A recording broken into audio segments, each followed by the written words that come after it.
Hi, I am Larisa and I'm a researcher at the University of St. Andrews. I'm here to answer your questions about Byzantium. This question comes from Frank, who asked, why don't we learn about the Byzantine world in school? Was it not as interesting as ancient Rome, or do we just not know as much about it? Frank, I'm really happy to answer to your very interesting question. We have a fair amount of information about the Byzantine world, and let's say that we can't complain. And about it being interesting, well, that really depends on each different person's interests. I personally think that the Byzantine Empire is extremely interesting, and I believe that the main reason why we don't really study it at school is because we don't really see its consequences and effects directly here in Scotland or in Great Britain in general. You could tell me, yes, but we don't see Roman temples around the corner either.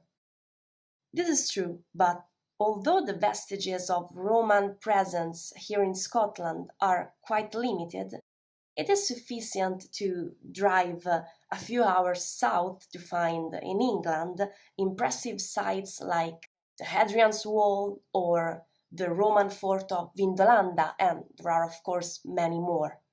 And in any case, the impact of the Roman Empire on world history, it is quite evident and undeniable.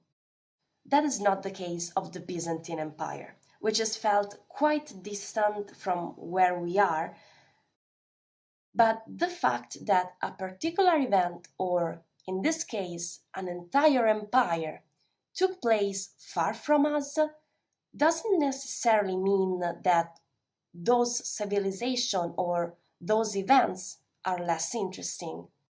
There are very important examples of that.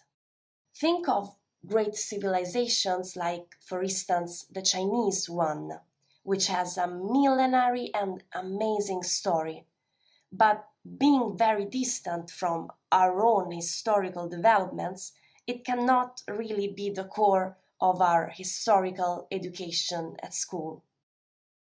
But in Greece, for instance, a country that has been influenced by the history of Byzantium, they study the Byzantine Empire at school, and they have to learn the Byzantine emperors' names and achievements exactly as we do here with our own important historical figures.